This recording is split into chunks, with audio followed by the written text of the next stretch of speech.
오늘은 사건의 재구성과 전쟁의 발발이라고 하는 제목으로 하나님의 말씀을 전하도록 하겠습니다. 사사시대는 성경의 모든 이스라엘의 역사 가운데에서 가장 어둡고 비극적인 시대였습니다. 우리가 구약시대 말기에 가보면 이제 이스라엘이 이방 나라에 완전히 멸망하게 되는 이제 그런 비극적인 내용도 나오게 되는데요. 그에 못지않게, 아니 그보다 더 그 이상으로 더욱더 비극적인 시대가 사사시대가 아니었나 그렇게 생각을 합니다. 그런데 그 사사시대 중에서도 가장 비극적인 이야기라고 할 수 있는 그런 사건을 지난주에 우리가 19장에서 살펴보았습니다. 이스라엘의 베냐민 지파에 속한 기브아라고 하는 성읍에서 일어난 사건인데요. 베들레헴에서 에브라임으로 돌아가는 레위인 일행이 기브아라고 하는 성읍에 들어갔는데 그 성읍의 불량배들이 레위인을 성폭행하려고 하였고, 레위인은 자기가 살기 위해서 자기의 첩을 강제로 그들에게로 끌어내었습니다.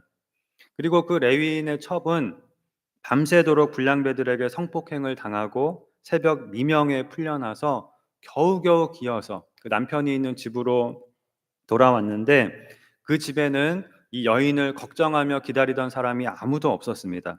또 문은 굳게 닫혀 있었고 남편인 레위인은 안에서 잠을 자고 있었습니다. 아침에 레위인이 오직 기브아를 떠날 생각만으로 문을 열고 나왔을 때 이 불쌍한 여인은 문지방에 두 손을 올려놓은 채로 싸늘한 시체가 되어 있었습니다. 그리고 이 이야기의 마지막 내용은 레위인이 이 첩의 시체를 나귀에 싣고 돌아가서 첩의 시체를 12토막으로 잘라서 그 토막 시신을 이스라엘의 12지파에 보낸 것이었는데요. 마지막 30절에 보면 그것을 보는 자가 다 이르되 이스라엘 자손이 애굽 땅에서 올라온 날부터 오늘까지 이런 일은 일어나지도 아니하였고 보지도 못하였도다라고 하였습니다.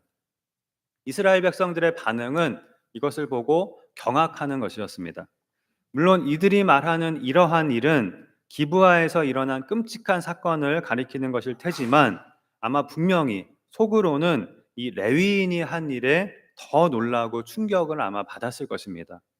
첩의 시신을 토막내어 보내온 그 레위인의 엽기적인 행동이야말로 일어나지도 아니하였고 보지도 못한 일이었을 것입니다. 이제 이 끔찍한 사건에 이어지는 20장의 내용은 레위인이 의도한 대로 이스라엘의 모든 지파가 모이게 되고 이들이 베냐민 지파를 응징하는 그런 내용인데요. 이스라엘과 베냐민 지파 사이에 동족 상잔의 전쟁이 일어나게 됩니다. 기브아에서 일어난 일이 이스라엘 모든 지파가 참여하는 엄청난 규모의 전쟁으로 확대가 된 것입니다. 그리고 결과도 참으로 엄청났는데요. 베냐민 지파의 군사들만 죽은 것이 아니라 베냐민 지파의 거의 모든 사람들이 학살을 당하여서 베냐민 지파가 말 그대로 멸절 위기에 처하게 됩니다. 베냐민 지파가 아예 한 사람도 남지 않을 수도 있는 그런 위기에까지 처하게 됩니다.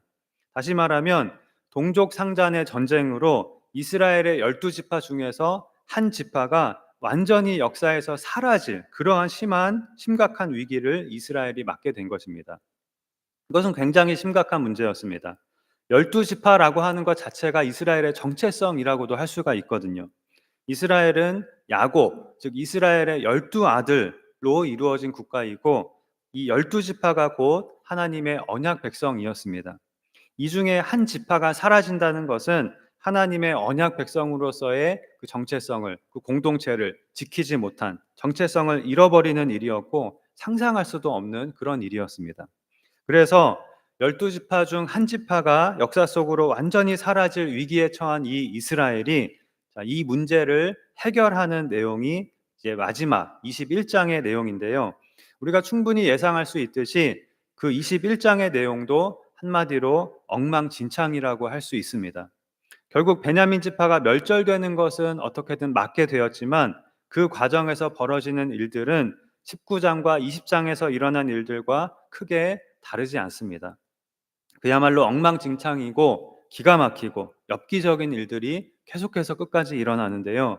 이것이 그대로 사사기의 결말이 됩니다. 그 결말이 무엇입니까? 한마디로 사사시대는 이스라엘의 왕이 없는 시대였다라는 것입니다. 이스라엘 백성이 하나님의 왕 되심을 거부하고 저마다 자기 소견에 옳은 대로 살아갔던 엉망진창인 시대가 사사 시대였다는 것을 사사기는 처음부터 끝까지 한결같이 보여주면서 그렇게 끝을 맺고 있습니다. 그런데 여기서 정말 중요한 것은 이스라엘이 이렇게 심각할 정도로 엉망이고 도저히 구제불능의 상태에 있던 이런 사사 시대에도 하나님은 택하신 백성인 이스라엘을 버리지 않으셨고 결국에는 하나님의 약속대로 이들의 후손에서 구세주 예수님이 탄생하게 하셨다는 것입니다. 이 하나님의 은혜와 사랑이 사사기의 진정한 주제, 그리고 이 성경의 진정한 주제라고 할 수가 있습니다. 그럼 오늘은 우리가 20장의 시작 부분 7절까지를 읽었는데요. 20장이 길이가 굉장히 길거든요. 물론 전부 다 전쟁을 하는 내용이기 때문에 우리가 한 번에 볼 수도 있지만 나누어서 오늘 우리가 읽은 본문의 내용인 사건의 재구성과 전쟁의 발발까지만 살펴보도록 하겠습니다. 1절부터 보시겠습니다. 이에 모든 이스라엘 자손이 단에서부터 부엘세바까지와 길르앗 땅에서 나와서 그 회중이 일제히 미스바에서 여호와 앞에 모였으니라고 하였습니다. 전에도 한번 말씀드린 적이 있는 것 같은데요. 단에서부터 부엘세바까지라고 하는 이 표현은 가나안의 이스라엘 영토 전체를 가리키는 관용적인 표현이라고 하였습니다. 부엘세바는 이스라엘의 최남단에 위치한 성읍이고요. 단은 사사기 18장에서 단지파가 라이스라는 성읍을 빼앗고 그 성읍 이름을 단으로 바꾸었는데요. 그 단을 말합니다. 단지파가 원래 분배받은 땅은 남쪽에 있었는데 이렇게 가나안 제일 북쪽에 있는 땅을 자기들이 차지하고 그곳에 단이라고 하는 성읍을 세움으로써 이 단이 이스라엘의 최북단이 되었습니다. 그래서 단에서부터 브엘세바까지라고 하는 이 말은 이스라엘 영토 전체를 가리키는 그런 표현으로 성경에서 종종 사용이 되고 있습니다. 그리고 길르앗 역시 앞에서 나왔었는데요. 이스라엘 지파들 중에 세 지파는 요단강 서편의 가나안 땅 대신 요단강 동편의 땅을 이제 기업으로 얻었잖아요. 그래서 그 세 지파들이 살고 있는 요단강 동편의 땅을 가리켜서 길르앗이라고 부른다고 하였습니다. 그러니까 단에서부터 부엘세바까지 여기에 길르앗까지 더하면 모든 이스라엘 지파, 모든 이스라엘 백성을 의미를 하는데요.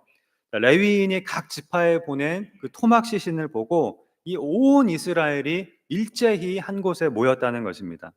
사사기에서 이렇게 이스라엘 모든 지파가 한 자리에 모인 적은 단 한 번도 없었거든요. 모세가 죽고 또 여호수아가 죽은 이후인 이 사사 시대에는 이스라엘 전체의 지도자는 없고 각 지파가 각자 도생을 하면서 자치적으로 살아가던 시대였기 때문입니다. 그래서 앞에서도 우리가 보았듯이 어떤 지파가 그 압제받는 가나안의 적국과 싸우기 위해서 다른 지파들에게 도움을 요청을 했을 때 세 지파 또는 네 지파가 모이면 굉장히 많이 모이는 것에 속했습니다. 그리고 사사 시대에 일어났던 사사들은 이스라엘 전체의 지도자가 아니라 한 지파나 또는 어떤 한 지역에 영향을 미쳤던 그런 지도력을 발휘한 지도자들이라고 하였습니다. 그런데 놀랍게도 이렇게 이스라엘 전체 지파가 요단강 동편에 있는 지파들까지 일제히 한 자리에 모인 것입니다. 더 놀라운 것은 이들이 이렇게 하나가 되어서 모인 이유가 이스라엘을 압제하는 어떤 가나안의 적과 대항하기 위해서 싸우기 위해서 모인 그런 것이 아니라 이스라엘의 한 지파를 상대하기 위해서 모인 것이었다는 사실입니다. 더 정확히 말하면 에브라임 지파의 한 레위인, 즉 한 개인의 원한을 갚기 위해서 지금 온 이스라엘이 한 자리에 모인 것입니다. 자, 사실 기브아의 이 사건에서 응징의 대상, 처벌의 대상은 기브아의 몇몇 불량배들이거든요. 그렇기 때문에 이 일은 레위인이 속한 에브라임 지파나 또는 그 주위의 몇몇 지파들이 베냐민 지파를 찾아가서 상의하고 해결할 수도 있는 그런 일이었습니다. 그런데 웬일인지 이 일을 해결하기 위해서 너무나 많은 이스라엘의 모든 지파가, 모든 사람들이 다 달려든 것입니다. 어느 정도로 모였냐면요. 2절에 보면 온 백성의 어른 곧 이스라엘 모든 지파의 어른들은 하나님 백성의 총회에 섰고 칼을 빼는 보병은 40만 명이었으며라고 하였습니다. 그냥 모인 것도 아니고 아예 처음부터 작정을 하고 군사들까지 다 각 지파에서 차출을 하여 왔는데요. 그 수가 무려 40만 명이었습니다. 이 40만 명이 어느 정도냐면요. 15절에 보면 이들이 상대할 베냐민 지파의 군대의 수는 2만 6천 명이었습니다. 그러니까 40만 명이면 무려 15배가 넘는 수였습니다. 만일 이스라엘이 원래부터 이렇게 연합을 잘하고 40만 명이나 되는 군사가 이렇게 모일 수가 있었다면 그 어떠한 가나안 민족에게도 압제를 당하는 일은 없었을 것입니다. 그런데 가나안의 적들을 상대할 때에는 무서워서 싸우지도 못하고 이렇게 모이지도 못하던 이스라엘이 기껏해야 두세 지파나 서너 지파가 모였던 그런 이스라엘이 상대적으로 약한 쉬운 이 한 지파를 상대하는 일에는 이렇게까지 많은 수가 필요하지 않음에도 모든 지파가 이렇게 똘똘 뭉친 것입니다. 게다가 베냐민 지파는 가나안 족속이 아니라 이들과 같은 이스라엘 백성이었습니다. 같은 형제였습니다. 뭔가 이 반대가 되어야 맞는 것 같은데 분명히 좀 정상적인 상황은 아니라고 할 수가 있습니다. 도대체 어떻게 해서 이러한 일이 일어나게 된 것일까요? 바로 레위인이 각 지파에 보내온 토막 시신 때문이었습니다. 이것을 보고 모두가 흥분을 한 것입니다. 분노가 일고 모든 백성들이 감정적이 되었습니다. 이것이 바로 레위인이 의도한 것이었습니다. 그리고 레위인의 의도대로 레위인의 복수를 위해서 온 이스라엘이 동원되었습니다. 그리고 2절에서 하나님 백성의 총회라고 표현한 이 총회에서 이제 이 레위인에게 기브아 사건의 자초지종을 묻게 되는데요. 이에 대한 레위인의 대답이 오늘 본문의 나머지 부분인 4절에서 7절까지입니다. 먼저 4절에 레위인은 내가 내 첩과 더불어 베냐민에 속한 기브아에 유숙하러 갔더니 라는 이런 말로 시작을 합니다. 그리고 5절에 기브아 사람들이 나를 치러 일어나서 밤에 내가 묵고 있던 집을 에워싸고 나를 죽이려 하고 내 첩을 욕보여 그를 죽게 한지라 라고 하였습니다. 이것이 바로 기브아에서 일어난 일이었지요. 기브아에서 일어난 사건을 아주 간결하고 사실대로 진술하였습니다. 그리고 6절에 내가 내 첩의 시체를 거두어 쪼개서 이스라엘 기업의 온 땅에 보냈나니 이는 그들이 이스라엘 중에서 음행과 망령된 일을 행하였기 때문이라 라고 하였습니다. 이 역시 사실대로 레위인이 진술하였습니다.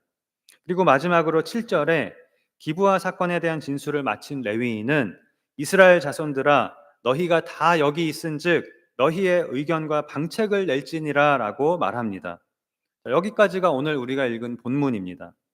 그리고 이에 이어지는 내용은 레위인의 의도대로 온 이스라엘이 베냐민 지파를 응징하기로 결의하고 전쟁이 발발하게 되는 그런 내용입니다. 그 전쟁 부분은 다음 시간에 우리가 살펴보기로 하겠고요.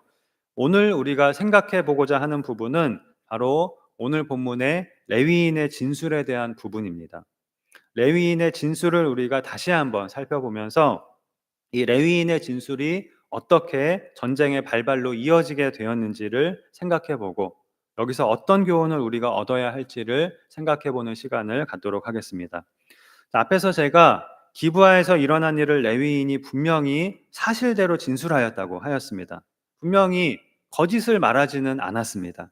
그러나 이 레위인의 진술에 대해서 결코 우리가 간과하지 말아야 할 점이 있습니다. 우리는 이미 19장에서 일어난 사건을 자세하게 알고 있지만 오늘 본문에서 레위인의 진술을 듣고 있는 사람들은 기브아에서 있었던 일을 오직 이 레위인의 진술만을 듣고 알 수밖에 없었거든요.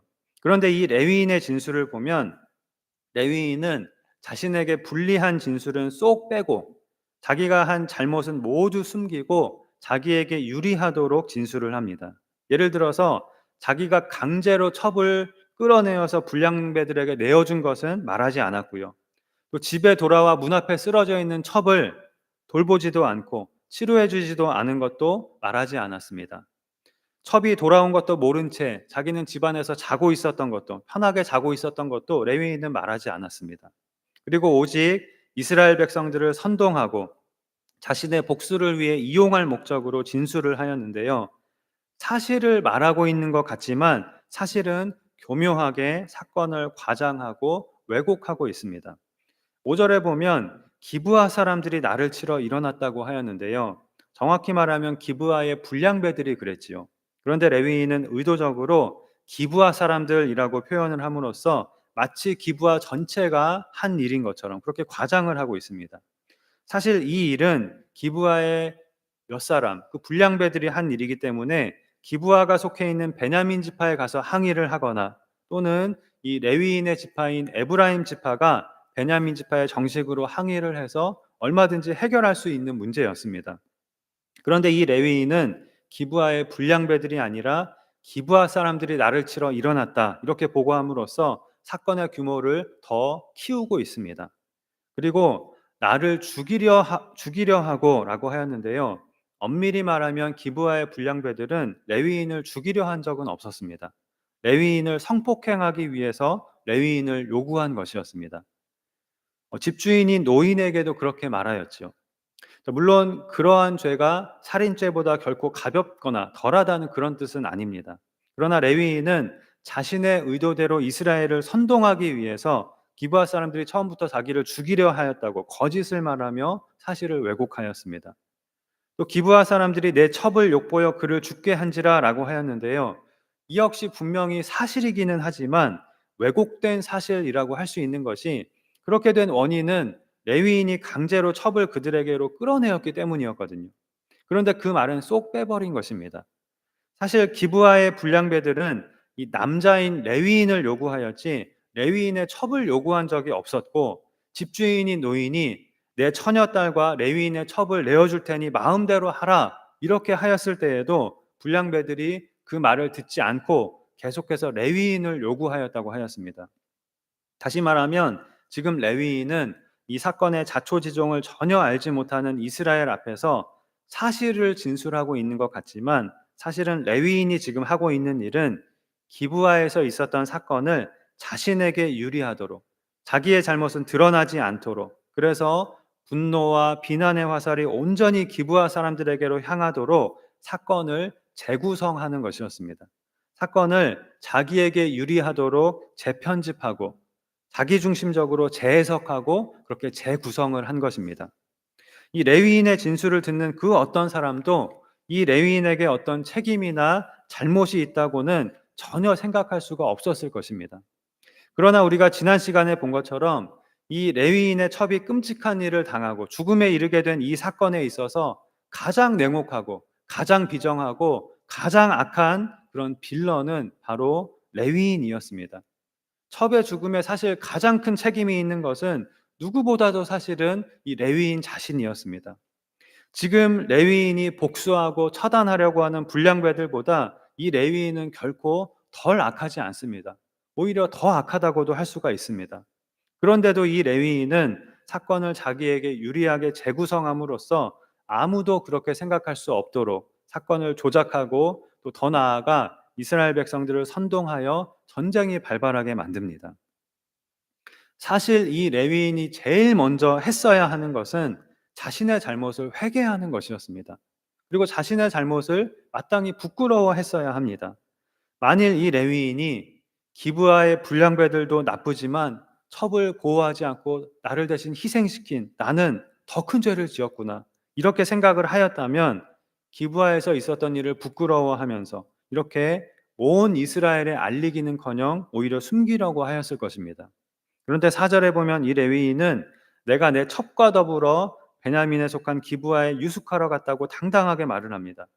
애초에 이들이 왜 기브아에 간 것입니까? 이 첩이 무슨 이유에선지 남편을 떠나서 남편인 레위인을 떠나서 베들레헴의 친정으로 돌아가 버렸고 넉 달 후에 레위인이 이 첩을 다시 데려오려고 베들레헴의 장인의 집에 갔는데 장인의 환대에 정신을 못 차리고 발목이 잡혀서 에브라임으로 돌아가는 일이 너무 늦어지는 바람에 어쩔 수 없이 너무 늦은 오후에 출발을 하게 되어서 기브아에서 이렇게 하룻밤을 묵게 된 것이었습니다. 다시 말하면 애초에 이 기브아에 들어가게 된 것도 레위인의 잘못 때문이었습니다. 그런데 이 레위인은 자신이 레위인으로서 첩을 둔 것도 전혀 부끄러워하지 않고 내가 내 첩과 함께 기브아에 갔다고 말하고 그렇게 말하고 있고 또 베냐민에 속한 기브아 또 기브아 사람들이라고 하면서 모든 화살을 기브아 사람들과 베냐민 지파에 돌리면서 마치 자신에게는 아무 잘못도 없는 것처럼 사건을 재구성하였습니다. 그러면서 6절에 자기가 첩의 시체를 토막내어서 모든 지파에게 보낸 것은 그들이 음행과 망령된 일을 행하였기 때문이라고 그렇게 말합니다. 오직 자기가 기브아에서 당한 일이 억울해서 복수심에 불타서 이스라엘을 이용해서 개인적인 보복을 하려는 목적으로 죽은 첩의 장례도 치르지 않고 첩의 시신을 12토막을 내는 반인륜적이고 엽기적인 일을 행한 것을 정의를 위한 일로 포장을 하고 있는 것입니다.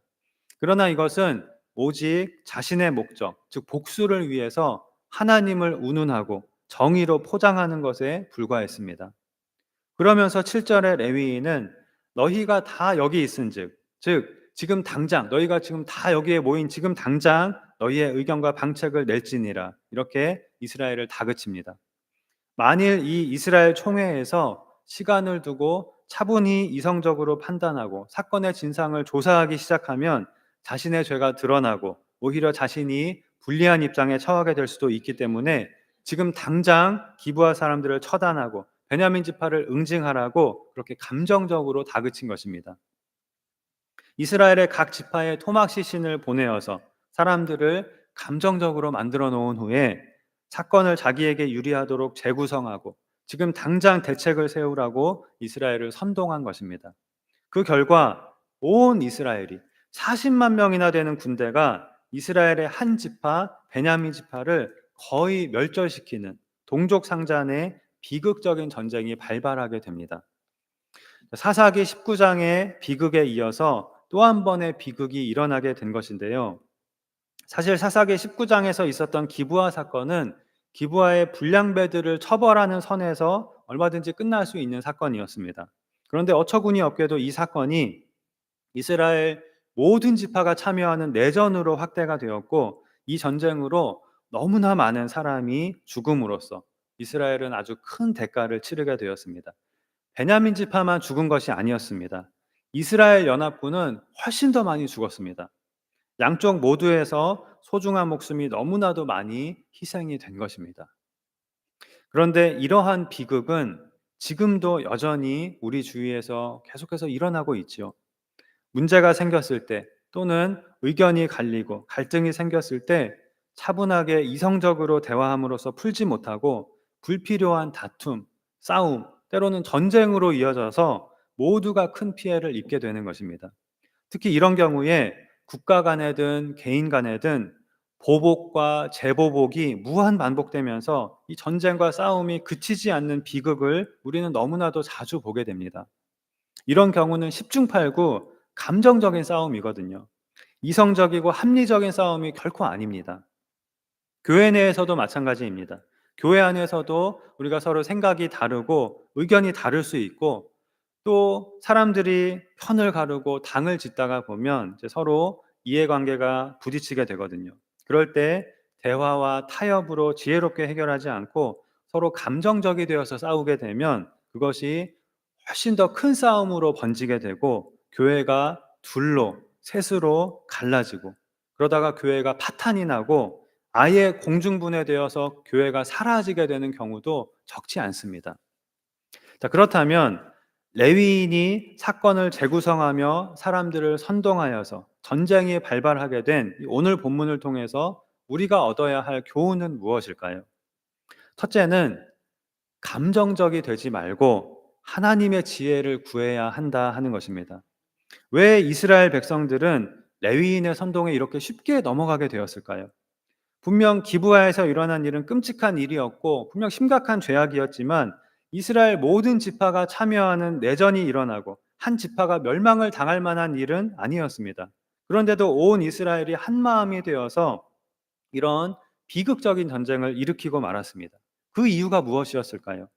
그것은 모든 이스라엘 백성들이 너무나도 감정적이 되어 있었기 때문입니다. 이스라엘 백성들은 레위인이 보낸 그 토막 시신을 보고 분노에 휩싸여서 아주 흥분하고 격앙된 상태로 일제히 한자리에 모였습니다. 감정이 격해져 있었고 거대한 분노가 일고 있었습니다. 그런데 이들의 감정이 격해진 데에는 레위인이 시체를 토막내어서 보내온 그 일이 아마 큰 몫을 하였을 것입니다. 레위인이, 레위인이 첩의 시체를 12토막을 내는 끔찍한 일을 행한 것은 당시 이스라엘의 영적, 도덕적, 무감각 상태, 타락한 상태를 반영하고 있기도 하거든요.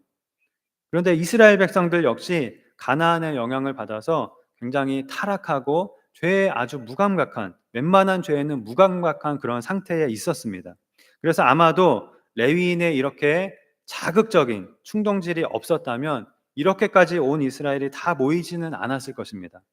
그런데 레위인의 의도대로 토막 시신을 본 이스라엘 백성들은 격분하게 되었고 감정적이 된 상태로 한 자리에 모였고 결국 이 레위인의 선동에 쉽게 넘어가고 말았습니다.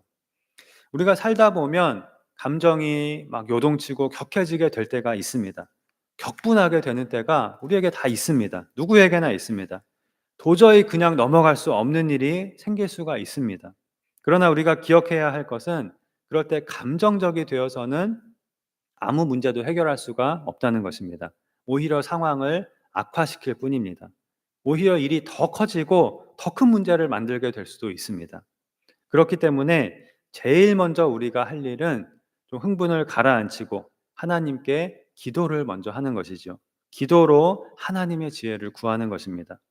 만일 이스라엘 백성들이 레위인의 선동을 따르기 전에 하나님께 먼저 묻고 하나님의 지혜를 구하였다면 이런 엄청난 대가를 치르지 않고 이 문제를 해결할 수 있었을 것입니다. 만일 우리가 어떠한 일로 인하여 감정이 격해지고 감정적인 상태가 되었다면 반드시 먼저 하나님께 엎드려 기도하는 것을 잊지 말아야 하겠습니다. 그러면 하나님께서 우리의 흥분을 가라앉혀 주시고 우리를 차분하게 해 주시고 하나님의 지혜도 우리에게 얼마든지 깨닫게 해 주실 것입니다. 다음으로 두 번째는 언제나 우리는 우리 자신의 들보를 보려고 노력해야 한다 하는 것입니다. 왜입니까? 우리의 본성이 우리 자신의 눈 속의 들보는 보지 않고 보이지도 않고 다른 사람의 눈 속의 티만 자꾸 보려고 하기 때문입니다. 그것이 너무나도 잘 보입니다. 그것이 우리의 본성입니다. 오늘 본문에서 레위인이 기브아에서 있었던 일을 재구성하고 있는 것을 우리가 보았는데요.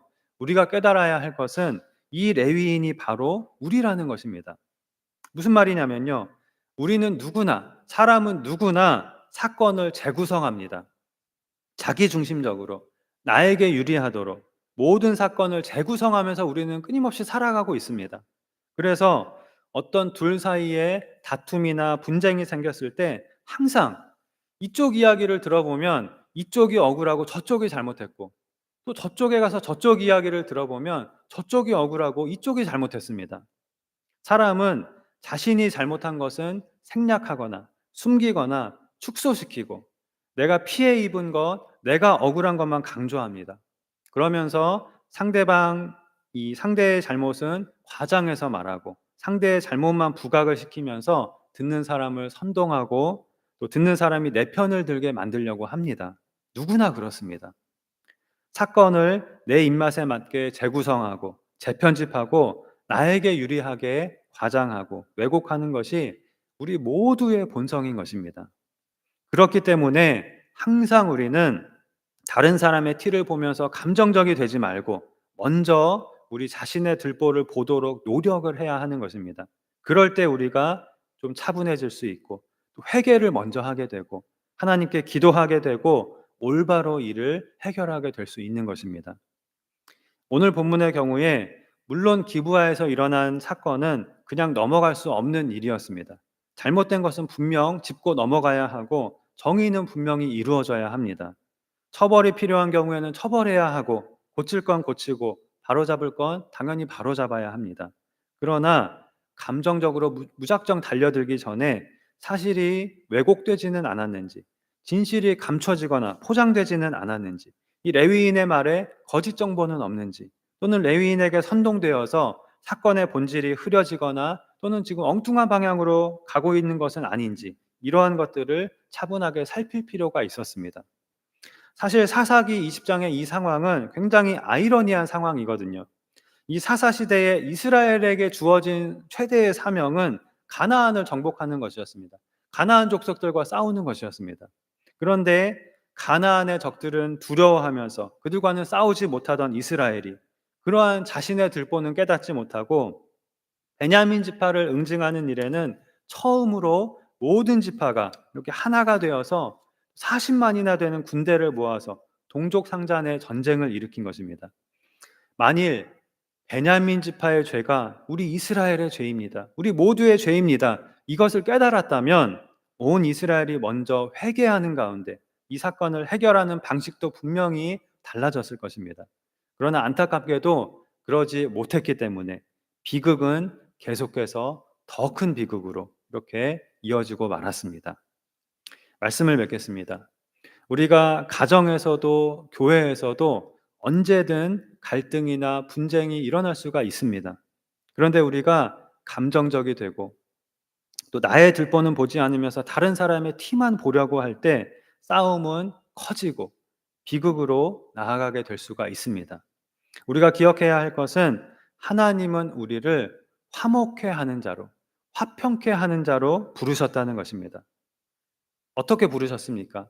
바로 우리의 큰 죄를, 어마어마한 죄를 용서하시고 우리를 하나님과 화평케 하심으로써 우리를 화평케 하는 자로 불러주셨습니다. 또한 하나님은 우리 각자를 불러주시기도 하셨지만 또한 우리 모두를 주님의 한 몸을 이루는 교회로 불러주셨습니다. 그리고 서로 사랑하라고 하는 새 계명을 우리에게 주셨습니다. 이것을 기억하고 기념하는 것이 바로 성찬식인 것입니다.